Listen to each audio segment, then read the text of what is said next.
आइए आज हम लोग स्टडी करेंगे क्वेश्चन नंबर 17।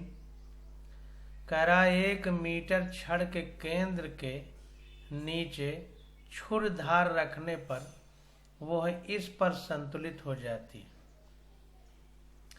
ये 1 मीटर लंबी छड़ है, इसके नीचे ये छुरधार मतलब कि जिसकी धार छुरी की तरह है, उस प्रकार से। A meter stick is balanced on a knife edge at its center।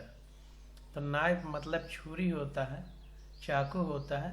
तो चाकू की धार की तरह पैनी धार पर यह बैलेंस हो जाती है। कह रहा है कि जब 2 सिक्के जिनमें प्रत्येक का द्रव्यमान 5 ग्राम है 12 सेंटीमीटर के चिन्ह पर एक के ऊपर एक रखे जाते हैं तो छड़ 45 सेंटीमीटर चिन्ह पर संतुलित हो जाती है। तो मीटर छड़ का द्रव्यमान क्या है हमको बताना। तो 5 ग्राम के 2 सिक्के हैं यानी 10 ग्राम हुआ।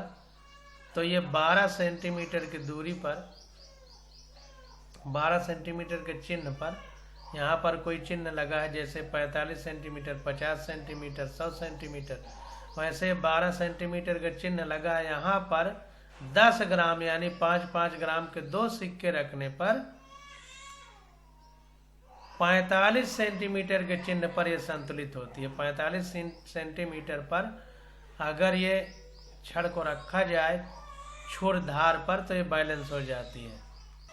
तो मीटर छड़ का हमसे द्रव्यमान पूछ रहा है। तो कुल मिला के कहने का मतलब ये है कि 1 मीटर लंबी छड़ है और ये छड़ ये छुरी की धार जैसी पैनी इस पॉइंट पर बैलेंस हो जाती है। तो कह रहा है जब 5-5 ग्राम के 2 सिक्के यानी 10 ग्राम 12 सेंटीमीटर की दूरी पर हम लोग रखते हैं तो ये छड़ 45 सेंटीमीटर की दूरी पर बैलेंस हो जाती है, संतुलित हो जाती है। तो मीटर छड़ का द्रव्यमान हमको बताना है। तो देखिए 100 सेंटीमीटर लंबी है तो 50 सेंटीमीटर, चूंकि एक समान द्रव्यमान है सब जगह छड़ का, मतलब छड़ एक समान दूरी पर मतलब एक समान द्रव्यमान की बनी हुई है। तो 100 सेंटीमीटर लंबी है तो जाहिर सी बात है कि मध्य बिंदु 50 सेंटीमीटर का है।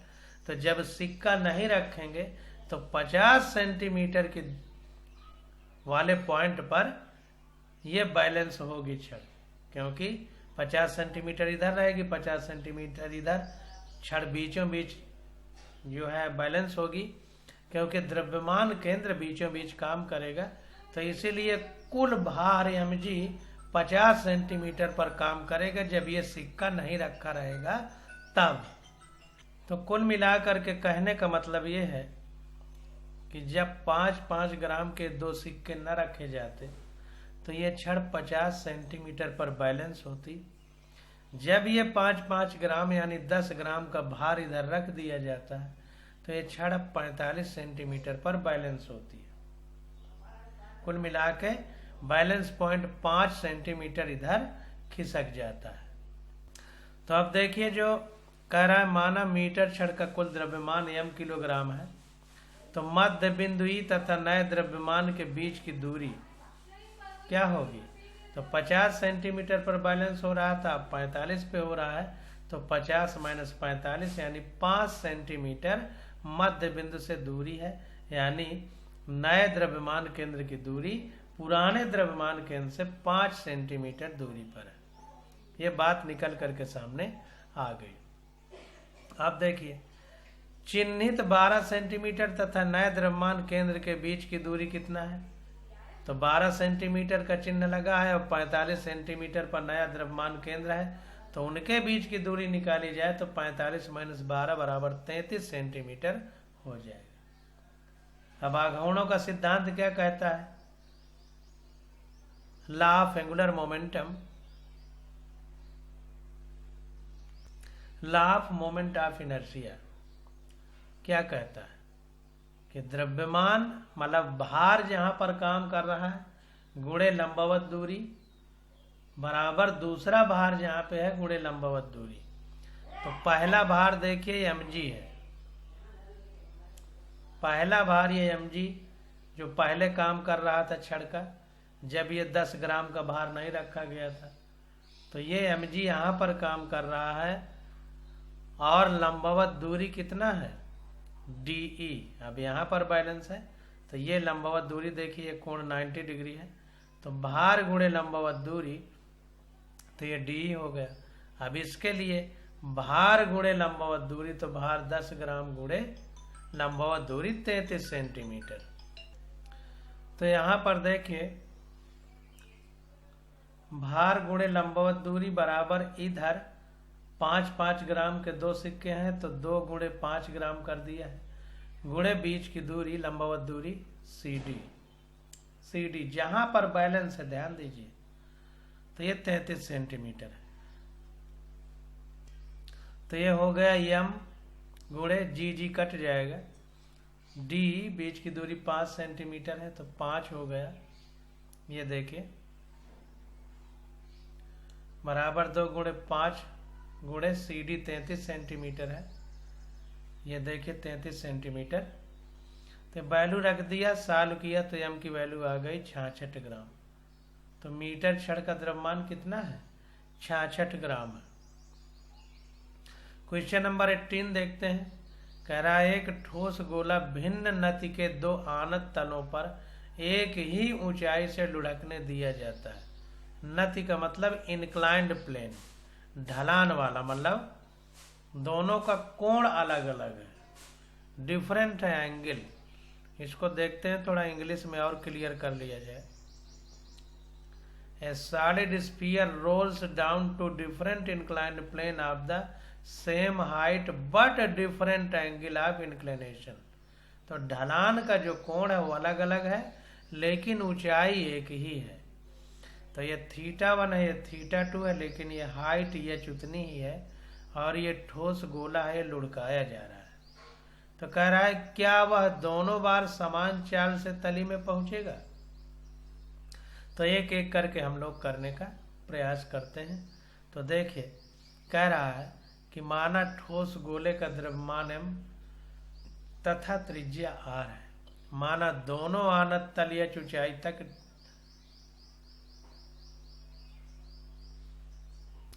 तो दोनों आनत तल की ऊंचाई h है कुल मिलाकर के। इसमें मानने की कोई बात ही नहीं है, खुद ही क्वेश्चन में कह रहा है कि एक ही ऊंचाई से लुढ़काया दिया जाता है, तो वो ऊंचाई मान लेते हैं कि h है। तो ये कोण θ1 हो गया है, θ2 हो गया, ऊंचाई h हो गई। कह रहा है यदि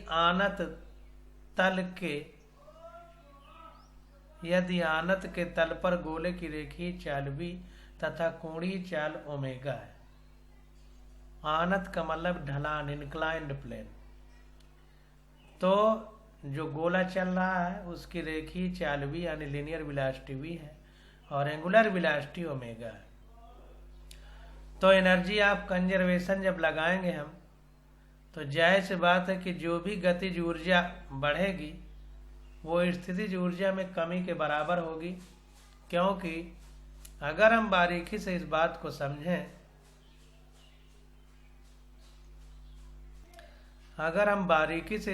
समझें, तो U बराबर होता है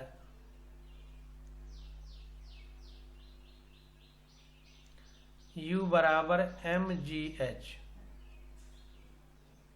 यानी स्थितिज ऊर्जा बराबर mgh। और यही स्थितिज ऊर्जा जो यहाँ पर है, जब लुढ़क के नीचे जाएगा तो गतिज ऊर्जा में बदल जाएगी, यही mgh। अब जब ये गति करेगा, ये पिंड या गोला जब गति करेगा तो 2 प्रकार की इसमें गतियां होंगी। एक तो ये आगे बढ़ेगा, दूसरा अपने ही उसमें ऐसे घूमेगा। तो घुमाव वाली गति होगी, यानी कोणीय वेग होगा या कोणीय चाल होगी, और आगे भी बढ़ेगा रेखा में, यानी रेखीय गति होगी। इसका मतलब इसमें 2 प्रकार की गतिज ऊर्जाएं होंगी। तो ये जो mgh है हमारा, ये 2 प्रकार की गतिज ऊर्जा में बदल जाएगा। एक रेखीय गतिज ऊर्जा और दूसरा कोणीय गतिज ऊर्जा। ये दोनों प्रकार की गतियों के लिए ऊर्जा स्थितिज ऊर्जा से प्राप्त होगी, क्योंकि h ऊंचाई पर है तो half mv² plus half I omega square हो जाए। तो वही देखे यहाँ पर लिखा है कि ऊर्जा संरक्षण के नियमानुसार यानी law of conservation of energy, गतिज ऊर्जा में वृद्धि बराबर स्थितिज ऊर्जा में कमी। ये जैसे जैसे हाइट कम होगी नीचे को आएगा तो स्थितिज ऊर्जा में कमी आएगी, तो उतनी ही ज्यादा स्पीड बढ़ती जाएगी, यानी गतिज ऊर्जा बढ़ती जाएगी। तो गतिज ऊर्जा एक तो रेखीय गति के कारण होगी, दूसरी कोणीय गति के कारण होगी। तो half mv² plus half I omega square बराबर mgh हो जाएगा। तो ठोस गोले के लिए अगर देखा जाए तो ठोस गोले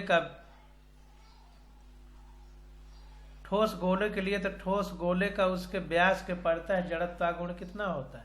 क्योंकि आई यहाँ रखा है तो ठोस गोले का उसके व्यास के पड़ता है जड़त्वागुण हमको लिखना पड़ेगा। तो मान लीजिए ठोस गोला है तो इसके व्यास के परिता है जड़त्वागुण की बात हो रही है, तो ये इसका व्यास हो जाएगा, इसके मध्य बिंदु से हो करके जाएगा। तो इसके व्यास के पड़ता है जड़त्वागुण I बराबर 2/5 mr² होता है। और ओमेगा की जगह भी वैल्यू रखना पड़ेगा क्योंकि दोनों को v में चेंज करना पड़ेगा, तभी जोड़ घटा पाएंगे। तो चूंकि हमको पता है v = r ओमेगा होता है, तो ओमेगा = v/r हो जाएगा।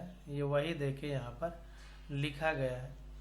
तो यहाँ पर वैल्यू रखा half mv² plus half I की जगह ठोस गोले के व्यास के पड़ता है जड़त्वागुण, यानी डायमीटर के एलांग जो जाएगी एक्सिस उसके परिता है जड़त्वागुण या मोमेंट ऑफ इनर्शिया कितना है 2/5 mr²। ये NCERT में दिया गया है। इनटू अब ओमेगा स्क्वायर की जगह v/r का होल स्क्वायर हो जाएगा, तो v²/r² हो जाएगा बराबर mgh हो जाएगा। तो ये हो जाएगा हाफ mv² प्लस, अब ये पूरा निकालेंगे तो 2 से 2 कट जाएगा, तो 1/5 mr² से r² कट जाएगा, तो mv² हो जाएगा बराबर mgh। तो ये जोड़ेंगे तो आ जाएगा 7/10 mv² बराबर mgh। तो m से m कट जाएगा, तो v बराबर हो जाएगा 7 नीचे चला जाएगा 10 ऊपर और रूट हो जाएगा, तो √10gh/7 हो जाएगा। अतः प्रत्येक स्थिति में ठोस गोला आनत तनों की तली पर समान वेग से पहुंचेगा। तो जाहिर सी बात है कि v बराबर √10gh/7 निकल के आया है, तो इसी वेग से झुके हुए यानी आनत तनों पर गोला समान वेग से पहुंचेगा प्रत्येक स्थिति में। मतलब चाहे कोण θ1 हो चाहे θ2, इससे मतलब नहीं, जबकि ये h जो है h बराबर है। अब ध्यान दीजिए कि ये θ1 θ2 चेंज हो रहे हैं, ऊंचाई बराबर है, तो h चूंकि बराबर है तो स्थितिज ऊर्जा बराबर है, तो वही स्थितिज ऊर्जा गतिज ऊर्जा और घूर्णन गतिज ऊर्जा में बदलेगी। तो इसलिए यही स्थितिज ऊर्जा ही बदल रही है। तो जब ये ऊर्जा समान है तो समान वेग से नीचे पहुंचेगा दोनों ही स्थितियों में। अब देखिए बी पॉइंट कह रहा है क्या उसको एक तल पर लुढ़कने में दूसरे से अधिक समय लगेगा। अब समय पूछा जा रहा है कि ये कोण जो कम ज्यादा है तो क्या उसको एक तल में लुढ़कने में दूसरे से अधिक समय लगेगा। तो ध्यान दीजिए, जो तल कम झुकाव वाला है यानी कोण थीटा कम है, तो इसका मतलब उसके पथ की लंबाई ज्यादा होगी, पथ ज्यादा लंबा होगा। जैसे मान लीजिए हम इसको इस तरह समझें कि ये है कोई इस तरीके से बना हुआ है, यहाँ से जोड़ दिया फिर यहाँ से जोड़ दिया। अब जाहिर सी बात है कि ये थीटा कम है, ये मान लीजिए θ1 है, ये θ2 है। ये थीटा कम है तो देखिए ये ज्यादा लंबाई है, तो ज्यादा दूरी हो जाएगी। ज्यादा दूरी तय करने में क्या लगेगा, समय ज्यादा लगेगा, कम दूरी तय करने में समय कम लगेगा। इसलिए जहां पर कोण का झुकाव कम है तो वो तल कम आनत होगा, यानी कम झुकाव वाला होगा, तो उसमें समय अधिक लगेगा, क्योंकि गोले को दूरी ज्यादा तय करना पड़ेगा। और वेग एक समान है, तो जाहिर सी बात है कि जब वेग एक समान है तो जो दूरी ज्यादा होगी उसको तय करने में समय ज्यादा लगेगा। अब देखिए बी वाला पूछा गया था कि क्या उसको एक तल पर रखने में दूसरे से अधिक समय लगेगा, तो जो कम झुकाव वाला है उसमें ज्यादा समय लग रहा है। तो कह रहा है कि यदि हाँ तो किस पर और क्यों। तो कह रहा है यदि हाँ तो किस पर समय ज्यादा लगेगा और क्यों, और किस पर कम लगेगा और क्यों, ये पूछा जा रहा है। तो यहाँ पर देखिए कह रहा है माना आनत तल 1 तथा 2 पर लुढ़कने में गोले द्वारा लिया गया समय T1 तथा T2 है। हम मान लेते हैं कि समय T1 और T2 लग रहा है, तो आनत तल पर गोले का त्वरण कितना होगा।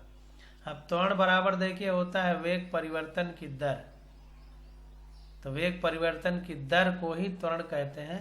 तो यहाँ पर आनत तल पर गोले का त्वरण निकाला जा रहा है, तो A बराबर हो जाएगा G sin theta upon 1 plus k square upon r square. ये फार्मूला होता है। नई वाली जो NCERT है उसमें इसका जिक्र नहीं है, लेकिन देखिए पीछे क्वेश्चन दिए गए हैं तो हमारी मजबूरी है कि हम कराएंगे। अब यही दिक्कत है कि देखिए सिलेबस चेंज किया लेकिन पीछे पूरे क्वेश्चन वही दिए हैं। यही सब बेवकूफ़ी हो रही है कि किस प्रकार से जो सही सिलेबस था उसको डिस्टर्ब किया जा रहा है। करना है तो सही से करिए, इधर उधर करके जो पढ़ाई का सिस्टम है वो सिस्टमेटिक ढंग से जो पढ़ाई हो रही है वो भी गड़बड़ हो रही है। तो ये फार्मूला होता है, अब इसको याद करिए, आपको मजबूरी है क्योंकि इसको डिराइव नहीं किया गया एनसीईआरटी में, पुरानी वाली में किया गया था। तो जहां पर के हमारी घूर्णन त्रिज्या है जो के लिखा गया है, तो ठोस गोले के लिए क्या हो जाएगा 1 plus k square upon r square equal to 1 plus k square हो जाएगा 2/5 आर स्क्वायर। क्यों? क्योंकि जो ठोस गोला है उसके लिए 2/5 mr स्क्वायर हमारा जड़त्व आघूर्ण था, तो इसीलिए के की जगह 2/5 आर स्क्वायर रखा गया, क्योंकि त्रिज्या है तो यम के अलावा जितना भी है वो सब रखा गया। तो कैसे रखा गया है ये आपको समझ में आ गया। अपान नीचे आर स्क्वायर हो जाएगा तो ये कट पिट के आ जाएगा 7/5 ठोस गोले के लिए। तो पहले आनत तल पर गोले का त्वरण क्या हो जाएगा A1 equal to g sine theta upon 1 plus k square upon r square. तो ये 7/5 नीचे रखेंगे तो ये पलट के ऊपर आ जाएगा, तो 5 ऊपर आ जाएगा 7 नीचे, तो ये A1 बराबर हो जाएगा 5/7 जी साइन थीटा 1। इसी प्रकार दूसरे के लिए क्या हो जाएगा, दूसरे आनत तल पर गोले का त्वरण A2 बराबर 5/7 जी साइन थीटा 1 की जगह केवल थीटा 2 हो जाएगा, क्योंकि सारी चीजें समान है, केवल कोण बदल रहा है। आप देखिए अब कह रहा है माना L1 तथा L2 आनत तलों की लंबाइयां है जैसा हमने दूरी बताया था, तथा तली तक पहुंचने में लिया गया समय T1 तथा T2 है। तो क्या होगा गति के समीकरण से, अब गति का समीकरण लगाएंगे v बराबर u प्लस AT। यही समीकरण क्यों लगाएंगे, इसलिए क्योंकि h ऊंचाई पर पहले गोला स्थिर है तो u 0 है, तो जो दिया गया है उसी हिसाब से, और a भी हम लोगों ने निकाल लिया, तो जो दिया है उसी हिसाब का समीकरण लगाएंगे।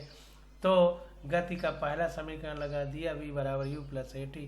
तो v बराबर u 0 है क्योंकि प्रारंभ में गोला स्थिर है, प्लस AT, तो t बराबर हो जाएगा v अपान a। लेकिन तली पर चाल समान है, तली पर चाल समान है क्योंकि समान वेग से नीचे पहुंच रहा है ना, पहले वाले पॉइंट पे हमने निकाला है, तो ये कांस्टेंट हो जाएगा। तो अगर हम ये हो जाएगा t समानुपाती 1/a के, t directly proportional to 1/a हो जाएगा क्योंकि v कांस्टेंट है। तो ये हो जाएगा T1/T2 equal to sine theta 2 upon sine theta 1।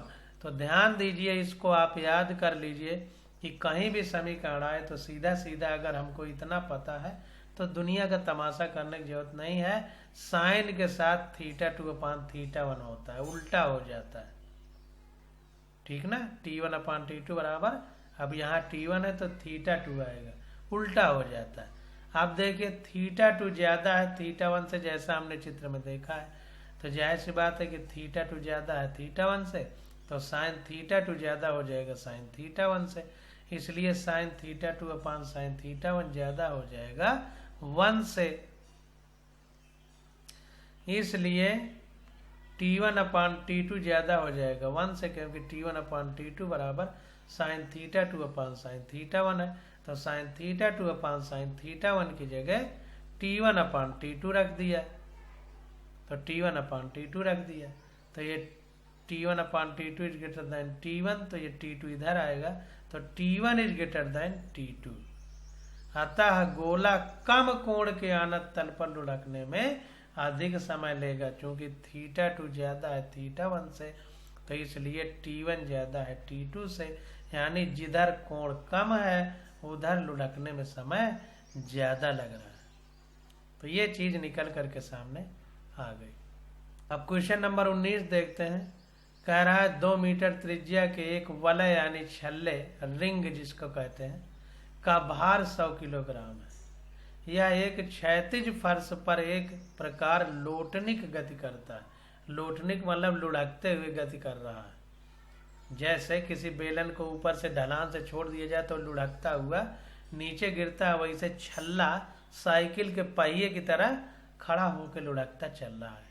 लोटनिक मतलब रोलिंग मोशन कर रहा है। इसके द्रव्यमान केंद्र की चाल 20 सेंटीमीटर पर सेकंड है।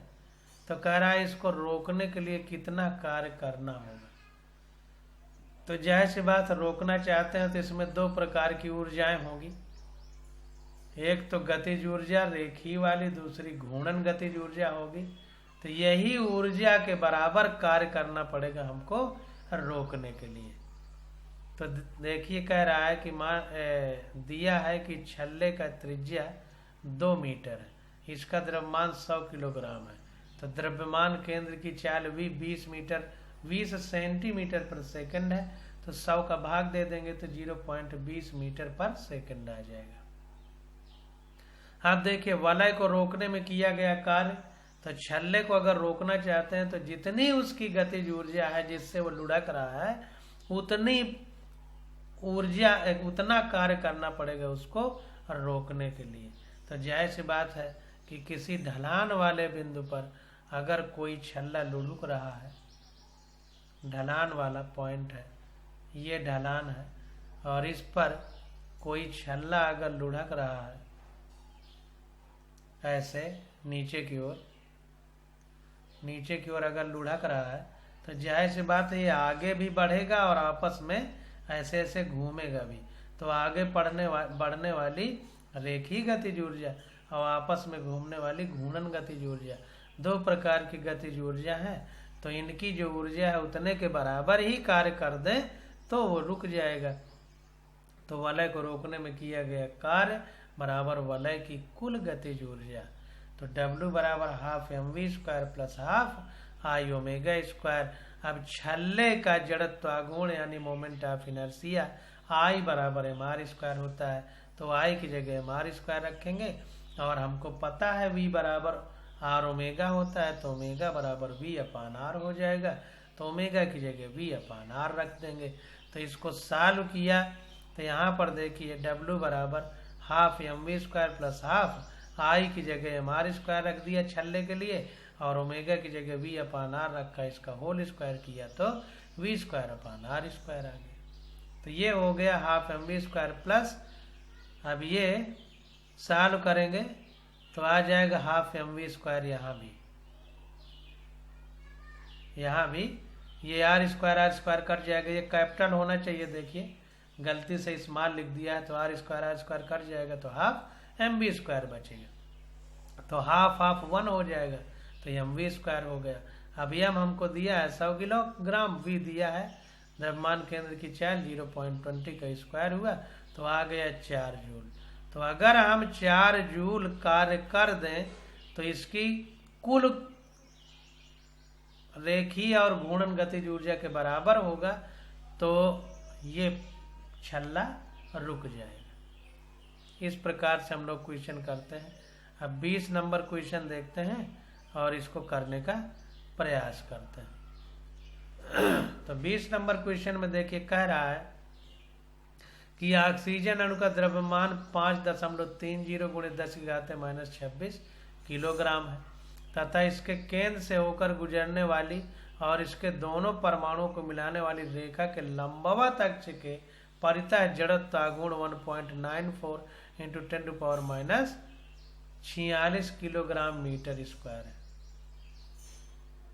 कह रहा है मान लीजिए कि गैस के ऐसे अणु की औसत चाल 500 मीटर प्रति सेकंड है और इसके घूर्णन की गतिज ऊर्जा स्थानांतरण की गतिज ऊर्जा की 2/3 है, यानी rotational kinetic energy translational kinetic energy की 2/3 है। तो कह रहा है अणु का औसत कोणीय वेग क्या होगा, ये हमसे पूछा जा रहा है। तो क्वेश्चन फिर से पढ़ें और समझें। कह रहा है ऑक्सीजन अणु का द्रव्यमान, अब अणु है तो एक तरह से गोला है, ठोस गोला। अणु ठोस गोले की तरह है, तो अगर हमें जड़त्व गुण रखना पड़ेगा तो ठोस गोले का जितना होता है उसको रखेंगे। तो ऑक्सीजन अणु का द्रव्यमान 5.30 गुणे 10⁻⁻26 किलोग्राम है तथा इसके केंद्र से होकर गुजरने वाली और इसके दोनों परमाणुओं को मिलाने वाली रेखा के लंबवत अक्ष के परितः जड़त्व गुण इतना है। तो ध्यान दीजिए कि 2 ऑक्सीजन के अणु है, एक ये हो गया और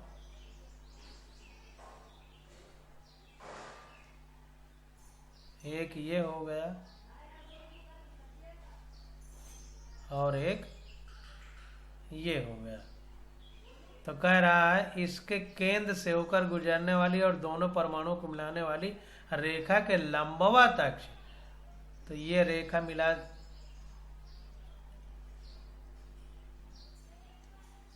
ये रेखा मिला दिया गया ऐसे। अब इसके लंबवत तो ये वाली अक्ष, ये अक्ष लंबवत,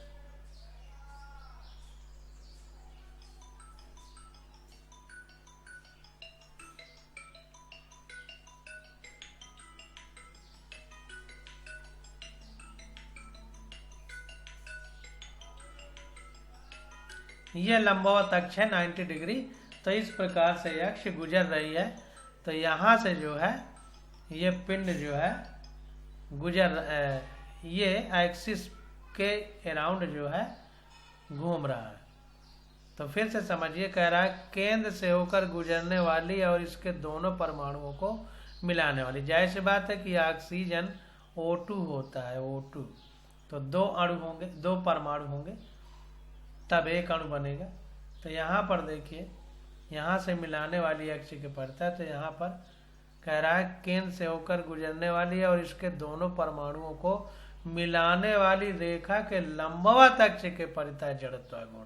तो ये लंबवत अक्ष हो गई इन दोनों को मिलाने वाली हर रेखा के। तो ये जड़त्व गुण दिया गया। कह रहा है मान लीजिए कि गैस के ऐसे अणु की औसत चाल 500 मीटर पर सेकंड है और इसके घूर्णन की गतिज ऊर्जा स्थानांतरण की गतिज ऊर्जा की 2/3 है। तो अणु का औसत कोणीय वेग ज्ञात कीजिए। तो औसत कोणीय वेग ज्ञात करना है तो एक एक चीज को हम लोग लिख ले रहे हैं और समझ करके क्वेश्चन करेंगे। तो ऑक्सीजन के अणु का द्रव्यमान 5.30 गुणे 10⁻⁻26 किलोग्राम दिया है। अणु का द्रव्यमान मतलब दोनों परमाणु आ गए, O2 में 2 परमाणु रहेंगे तो दोनों का हो गया। जड़त्व गुण I 1.94 × 10⁻46 किलोग्राम मीटर स्क्वायर दिया है। अणुओं की औसत चाल दे दिया है 500 मीटर पर सेकंड। अब घूर्णन ऊर्जा बराबर 2/3 गुणे स्थानांतरित गतिज ऊर्जा।